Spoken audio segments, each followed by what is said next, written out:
sa tuanin ng lo seng reng la it harafin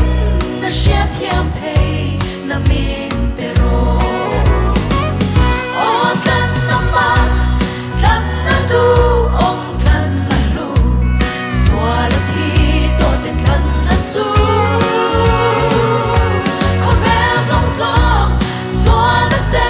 min tan tu su ifakang kan on ai song let him talk then ifakang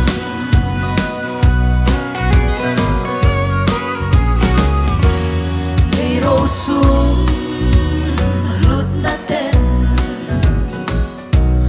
kangai tua na alwa pon lalpa